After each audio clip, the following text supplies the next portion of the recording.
आज मैं आपके लिए पुनः फिर क्लास 12th में जो बच्चे BE CB से अपनी पढ़ाई कर रहे हैं उनके लिए आने वाले एग्ज़ाम में जो इंग्लिश सब्जेक्ट के लिए कुछ क्वेश्चंस आपको सिंटैक्स या सब्जेक्ट वर्ब एग्रीमेंट या इसी को किसी किसी बुक में सब्जेक्ट वर्ब कंकर्ड भी कहा जाता है, उसी से रिलेटेड आज मैं कुछ चर्चा MCQ के रूप में करूँगा। अभी आप इसमें देखेंगे कि इसे बनाया कैसे जाए। फर्स्ट ऑफ ऑल तो पहले आप समझें कि सिंटैक्स या सब्जेक्ट वर्ब एग्रीमेंट या सब्जेक्ट वर्ब कंकर्ड आखिर कहते किसे हैं। सिंटैक्स के बारे में आप जानते होंगे तो आपको पता होगा, किसी को हम sentence structure of the language के नाम से इसको जानते हैं। क्लियर। दूसरे की बात करूं कि सब्जेक्ट वर्ब एग्रीमेंट कहने से पता ये चल रहा है कि सब्जेक्ट के अनुसार वर्ब को एग्री कराना ही सब्जेक्ट वर्ब एग्रीमेंट कहलाता है। यही वाली बात सब्जेक्ट वर्ब कंकर्ड में भी है। कंकर्ड के मतलब भी होता है सामंजस्य कराना। मतलब क्या है कि सब्जेक्ट के साथ वर्ब को कंकर्ड करा देना ही, सामंजस्य स्थापित करवा देना ही सब्जेक्ट वर्ब एग्रीमेंट कहलाता है। मतलब क्या कि अगर सिंगुलर सब्जेक्ट होगा तो वर्ब भी सिंगुलर होगा, प्लूरल सब्जेक्ट होगा वर्ब भी प्लूरल होगा। तो पहले आप इसे समझने से पहले तो आप ये समझें कि आखिर सिंगुलर सब्जेक्ट की पहचान, प्लूरल सब्जेक्ट की पहचान आपके पास होना चाहिए।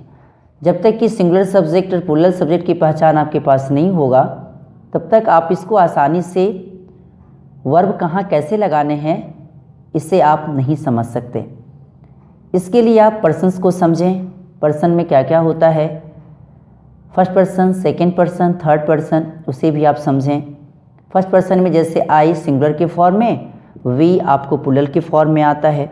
सेकंड पर्सन की मैं बात करूं तो सेकंड पर्सन में भी वही वाली बात है, सिंगुलर में भी यू, प्लूरल में भी यू, लेकिन दोनों के मीनिंग में थोड़ा सा अंतर हो जाता है। सिंगुलर में जब भी अगर आता है तो यू का मतलब आपसे है, प्लूरल में जब अगर यू जाता है तो उसका मतलब आप लोग से है। तीसरे की बात करूँ ही, सी एंड इट, और उसके बाद जितनी सारी जो सिंगुलर नाउन हैं वो सारे आपको किस में चले आते हैं तो थर्ड पर्सन सिंगुलर नंबर में, और प्लूरल में दे, और उसके बाद प्लूरल नंबर नाउन्स जितने हैं वो सारे आपको प्लूरल थर्ड पर्सन के फॉर्म में आते हैं। तो जब जहाँ जहाँ सिंगुलर है वहाँ के लिए सिंगुलर सब्जेक्ट के साथ सिंगुलर वर्ब का यूज़ करना, प्लूरल सब्जेक्ट के साथ प्लूरल वर्ब का यूज़ करना ही सिंटैक्स या सब्जेक्ट वर्ब एग्रीमेंट या सब्जेक्ट वर्ब कंकर्ड कहलाता है। अब मैं जरा दिया जाए ध्यान किस पे, तो दिए गए क्वेश्चन पे। तो यहाँ दिया गया जो क्वेश्चन है उसका जो इंस्ट्रक्शन है वो कहता है कि choose the most correct options. कहता है कि जहाँ जहाँ जो सही ऑप्शंस हैं उसको आपको चूज़ करना है। तो कहाँ कहाँ कौन कौन सा रूल लगता है उसे मैं आपको बताता चलता हूँ। अब मैं जरा क्वेश्चन नंबर 1 पे आऊँ तो 1 नंबर जो क्वेश्चन कहता है वो क्वेश्चन कहता है you and I dash good friends. अभी आपको पता होना चाहिए कि जब भी, क्योंकि यू, आप और मैं दो व्यक्ति हो गया, तो इस रूप में जब जैसे ही मोर देन 1 हुआ तो सब्जेक्ट के रूप में ये क्या हो गया, प्लूरल। तो इस रूप में जब सब्जेक्ट जब प्लूरल है तो इसका वर्ब भी प्लूरल होगा। क्लियर। तो इसके लिए हम प्लूरल वर्ब का यूज़ करेंगे। जैसे इसमें आर है, एम है, हैड है और हैव है। इसका कहने का मतलब ये है कि यू एंड आई, आप और मैं क्या हूँ, अच्छा दोस्त हूँ। तो इस रूप में यहाँ आर लगाएं, क्योंकि इसी कारण मैंने यहाँ आर में टिक लगाया है। Half of the mango dash rotten. अब यहाँ देखिए कि यहाँ पे अगर हाफ ऑफ द मैंगोज रहता तब यहाँ प्लूरल के रूप में इसका इस्तेमाल करते, लेकिन यहाँ हाफ ऑफ द मैंगो है, एक मैंगो का हाफ बोले तो आधा, तो ये क्या है, सिंगुलर होगा। Half of the mango dash rotten मतलब क्या है कि इस रोटेन, क्योंकि आधा जो पार्ट है आम का वो क्या है, सरा हुआ है। क्लियर। तो इस रूप में यहाँ इज लगाएं। मैं बार बार कहता हूँ कि जब भी अगर इस प्रकार का है तो पहले आप सब्जेक्ट की पहचान करें कि सिंगुलर है या plural. The audience dash requested to sit down. कहने का मतलब ये है जो ऑडियंस है वो सारे को रिक्वेस्ट किया जाता है कि प्लीज़ आप बैठ जाएं। इसमें तो प्लीज़ वर्ड नहीं आया है, लेकिन मैं अपने से कह रहा हूँ कि जब ऑडियंस अगर होंगे तो इस रूप में से प्लीज़ करके ही बुलाया जाएगा। इससे कहा जाएगा कि प्लीज़ आप अपने अपने जगह पे बैठ जाएं, उससे रिक्वेस्ट किया जाता है। तो द ऑडियंस की बातें अगर आएगी तो एक व्यक्ति थोड़ी होगा उसमें मोर देन वन व्यक्ति की बातें आएंगी। तो इस रूप में ये तो प्लूरल होगा, तो इस रूप में आप आर लगाएं कि the audience are requested to sit down. Clear? तो इसमें आप आर लगाएं। अब मैं ज़रा बात करूं कि क्वेश्चन नंबर 4 की, the sons as well as their father. थोड़ा सा हल्का मैं पेज को खिसकाते चल रहा हूँ, उसे भी आप देखेंगे। कहता क्या कि the sons as well as their father. तो जब भी अभी आपको पता होना चाहिए कि जैसे ही किसी भी सेंटेंस में अगर एज वेल एज दिखाई दे तो इस रूप में इसके लगने वाले जो कोई भी वर्ब अगर लगता है तो ये सब्जेक्ट के नंबर तथा पर्सन के मुताबिक वर्ब का प्रयोग होता है। भले ही वो एज वेल एज हो या भले ही टुगेदर विथ हो या फिर इन एडिशन टू हो, इस रूप में जब भी अगर लगता है तो इस रूप में आप उसमें दिए गए जो सब्जेक्ट है तो इस रूप में आप उसका यूज़ करेंगे। जैसे कि जब कोई भी दो सब्जेक्ट जब एज वेल एज से जुड़कर सेंटेंस के सब्जेक्ट के रूप में जब उसका प्रयोग होता है तो इस रूप में उसका सब्जेक्ट के नंबर तथा पर्सन के मुताबिक ही वर्ब का प्रयोग होता है।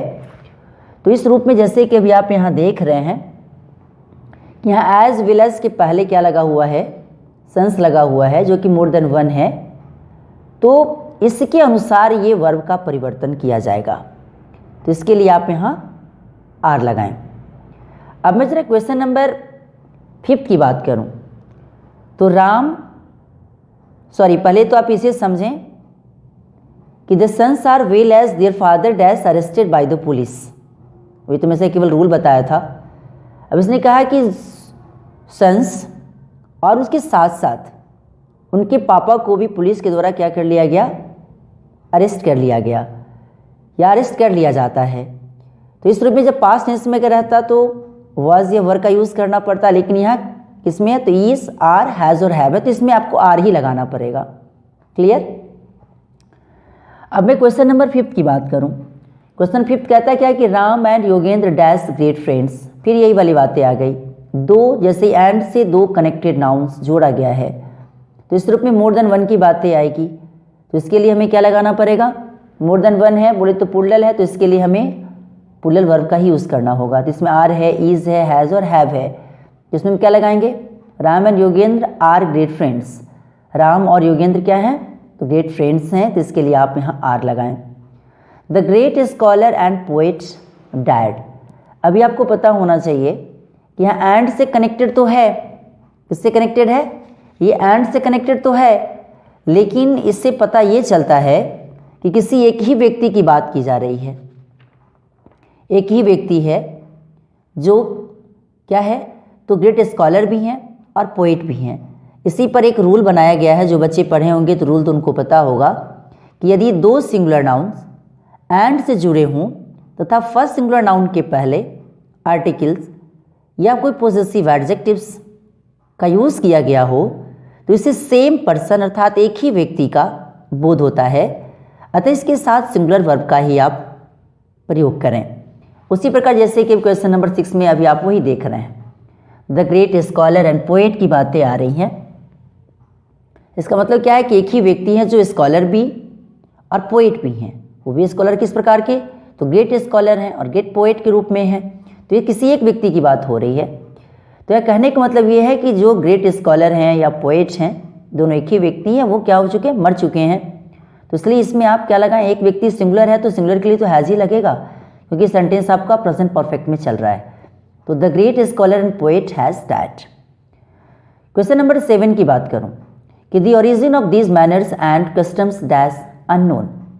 क्लियर? अब यहाँ बातें आ गई वही वाली कि the origin of these manners, ये सारे मैनर्स की या कस्टम्स की जो ओरिजिन है ये क्या है तो अननोन है। तो इसलिए इसमें आप इज लगाएं, नहीं कि आर, नहीं कि हैज़, नहीं कि हैव, इसमें केवल आप इज का यूज़ करें। क्लियर। अब जरा मैं बात करूँ क्वेश्चन नंबर 8 की, थोड़ा सा पेज को मैं खिसकाते चल रहा हूँ, राइट। चलिए 8 पे अब आप आए। कहता है क्या है कि 8 माइल्स अ लॉन्ग डिस्टेंस। क्या है इसमें, क्या कहा कि जो 8 माइल्स है वो क्या है, तो एक लंबी डिस्टेंस है, एक लंबी दूरी है। तो इसके लिए भी कुछ रूल है, जैसे कि कहा जाता है कि जो कि कार्डिनल एडजेक्टिव्स हो और इसी के बाद पुल्लर नाउन्स का प्रयोग हो, तथा पुल्लर नाउन में सर्टेन अमाउंट या सर्टेन वेट या सर्टेन पीरियड या सर्टेन डिस्टेंस या सर्टेन हाइट का बोध अगर किया जाए तो इसके साथ सिंगुलर वर्ब का ही प्रयोग होता है। जैसे कि अभी आप यहाँ देख रहे हैं कि 8 माइल्स की बात हो रही, तो ये क्या है, तो सर्टेन डिस्टेंस है, एक निश्चित दूरी है। तो इस प्रकार का जब भी अगर रहे तो इस रूप में हमेशा इसके साथ आप सिंगुलर लगाएं। जैसे कि यहाँ दिया ना कि 8 माइल्स लॉन्ग डिस्टेंस, मतलब क्या है कि 8 माइल्स की जो दूरी है वो एक लंबा डिस्टेंस है। उसी प्रकार यहाँ पे आप इज लगाएं। अब यहाँ क्वेश्चन नंबर 9 कहता है कि in the library the number of books dash 500।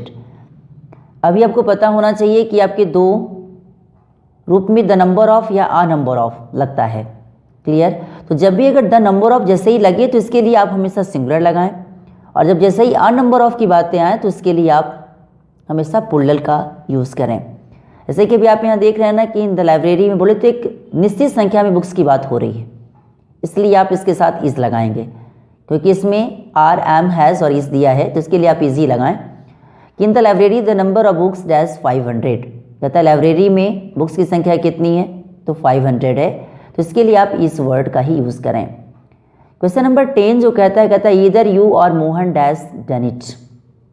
इसे आप आइदर भी पढ़ सकते हैं। तो बोला क्या है कि आइदर यू और मोहन, आइदर के साथ हमेशा और आता है और नीदर या नेदर के साथ हमेशा नॉर आता है। तो ये आपको हमेशा दिमाग में रखने की ज़रूरत है कि आइदर के साथ जब अगर यू आए तो और के बाद जो सब्जेक्ट है, तो ये और के बाद आने वाले सब्जेक्ट के अनुसार आपका वर्ब का परिवर्तन होगा। जैसे कि नीदर में अगर नॉर लगा हुआ है तो नॉर के बाद आने वाले सब्जेक्ट के अनुसार वर्ब का परिवर्तन होगा। तो इसी कारण अभी आप देख रहे हैं कि इधर यू और मोहन, तो मोहन क्या है, सिंगुलर या प्लूरल, तो मोहन सिंगुलर है। और सेंटेंस अभी आपको देख रहा है कि प्रेजेंट परफेक्ट सेंटेंस में चल रहा है। तो प्रेजेंट परफेक्ट टेंस का जो सेंटेंस होता है तो उसका स्ट्रक्चर क्या होता है, तो प्रेजेंट परफेक्ट का सेंटेंस जब अगर होगा तो इसका मतलब क्या कि सब्जेक्ट प्लस हैज या है प्लस वर्ब का तीसरा फॉर्म, बोले तो पास्ट पार्टिसिपल फॉर्म। तो इसी कारण अभी आप यहाँ देख रहे हैं कि इसके साथ हमें क्या लगाना पड़ेगा, हैज़, क्योंकि दोनों में से कोई एक, कौन, आप या मोहन, इसे किए हैं, क्लियर। तो इसके लिए आप हैज़ वर्ड लगाएं। अब जरा क्वेश्चन नंबर 11 कहता है कि neither the boys nor the teacher dash present. फिर वही वाली बातें आ गई कि ना कि नीदर मतलब क्या, दोनों में से कोई नहीं, ना कोई लड़के और ना कोई टीचर वहाँ प्रेजेंट हैं, क्लियर। तो इसमें तो वहाँ तो मैंने अपनी मर्जी से लगाया, क्योंकि कहने का मतलब ये है कि इसमें दोनों में से कोई प्रेजेंट नहीं, क्लियर, ना कोई लड़के हैं और ना कोई टीचर है, क्लियर। तो इस रूप में क्या लगा, तो ये भी सिंगुलर होता है, क्योंकि इसलिए क्योंकि नॉर के बाद जो वर्ड लगा है द टीचर, ये क्या है, सिंगुलर है, इसके लिए आप इसमें इज लगाएं, क्लियर। तो यहाँ इस वर्ड का यूज़ करें, ना कि आर, ना कि हैड, ना कि हैव, क्लियर। अब मैं जरा क्वेश्चन नंबर फिर 12 की ओर चलता हूँ। चलिए तो अब जरा सा आए। अभी आप यहाँ देखें 12 में जो क्वेश्चन कहता है क्या कि the jury dash divided in their opinions. अब इसमें हम क्या लगाएंगे, तो इसका जब मैं अगर यूज़ करता हूँ तो अभी आपको इसको समझना चाहिए। जैसे कि जूरी हो गया, जैसे कि मॉब हो गया, काउंसिल हो गया, कमिटी हो गया, ऑडियंस हो गया, क्राउड हो गया, फैमिली हो गया। इस प्रकार का जब भी कभी अगर समूह का बोध होता है तो इसे सिंगुलर कलेक्टिव नाउन का रूप इसे माना जाता है, तो इसके साथ सिंगुलर वर्ब का ही प्रयोग करें, क्लियर। लेकिन जब भी अगर ऊपर दिए गए जो नाउन्स होते जिससे मैंने अभी बोला है, ये अलग अलग व्यक्तियों का, सदस्यों का जब अगर बोध होता है तो इसे प्लूरल में केवल इसका इस्तेमाल करें। तो इसके साथ जब अगर सिंगुलर के फॉर्म में जब अगर आएगा तो यहाँ देयर की जगह आपको इट्स लगाना होगा, लेकिन वही जब इसको आप प्लूरल मानेंगे तो इसके साथ हमेशा आपको देयर का यूज़ करना होगा। जैसे कि इसमें अभी आप यहाँ देख रहे हैं कि the jury dash divided in their opinions. इसका मतलब क्या है कि वो जूरी जो माना गया है वो अलग अलग सदस्य के रूप में इसका यूज़ किया गया, अलग अलग व्यक्तियों के रूप में इसका यूज़ किया गया है। तो अलग अलग जब जैसी हुआ तो ये प्लूरल हो गया, तो इसके साथ आप प्लूरल वर्ब का ही यूज़ करें। जैसे कि अभी आप यहाँ देख रहे हैं कि the jury dash divided in their opinions, jury का मतलब समझते हैं, जूरी का मतलब होता है पंच। कहता है कि जो जितने सारे पंच थे उन लोगों ने अपने अपने ओपिनियंस को क्या किया, उन लोगों ने डिवाइड किया। ठीक है, तो इस रूप में यहाँ वर्ड लगाएं। Each boy and each girl dash separate room. जब अभी आपको यहाँ दिख रहा होगा ईच बॉय है या एंड ईच गर्ल है, इसका मतलब क्या है कि दोनों में जैसे ईच बॉय या ईच गर्ल जैसे अगर आएगा तो दोनों एक साथ ही क्यों ना रहे, लेकिन इसके साथ हमेशा हम सिंगुलर वर्ब का यूज़ करेंगे। तो यहाँ क्या है कि प्रत्येक लड़का और लड़की के लिए क्या है, एक सेपरेट रूम है। क्लियर, उसके पास सेपरेट रूम है, तो इसलिए यहाँ हैज़ वर्ड का यूज़ करें, ना कि हैव, ना कि इज़, ना कि आर। अब जरा बात करूँ क्वेश्चन नंबर 14 की। यू, ही, यहाँ मेरी समझ से एंड होना चाहिए। क्या होना चाहिए, यहाँ एंड होना चाहिए, लेकिन यहाँ पे हार्ट लगा दिया गया है। इसका मतलब क्या है कि you, he and I dash wanted by the head master. अब आपको जरा सा सीक्वेंस जरा समझिए इसे। सीक्वेंस में जब भी अगर 2, 3, 1, तो कभी देख रहे हैं second person, third person and first person, जब भी इस प्रकार का सीक्वेंस अगर लगा रहेगा तो ये हमेशा पॉजिटिव सेंस को शो करता है। लेकिन यहाँ भी देख रहे हैं कि मोर देन वन की बातें हो रही, मोर देन वन है बोले तो 3 व्यक्ति की बातें हो रही है, और जब 3 व्यक्ति की जब बातें अगर होगी तो ये तो पुलल हो ही गया पहली बात, तो इसके साथ आप पुलल लगाएं। लेकिन कभी कभी इसका सीक्वेंस 1, 2, 3 बोले तो first person, second person, third person के सीक्वेंस में लगाता है, तो इसका मतलब नेगेटिव सेंस में जाता है। लेकिन यहाँ भी आप पुलल वर्ब का ही यूज़ करें। कहता है यू, ही एंड आई क्या है, आप, वह और मैं किसके द्वारा चाहा जाता हूँ, हेड मास्टर के द्वारा। तो इसलिए आप यहाँ इस तो लगेगा नहीं, वॉज लगेगा नहीं, आर आप लगाएं क्योंकि पुलल मानते तो इसके लिए आप आर लगाएं। क्लियर, तो इस रूप में जब इसको प्रेजेंट में रखेंगे तो आर के रूप में इसका यूज़ करें।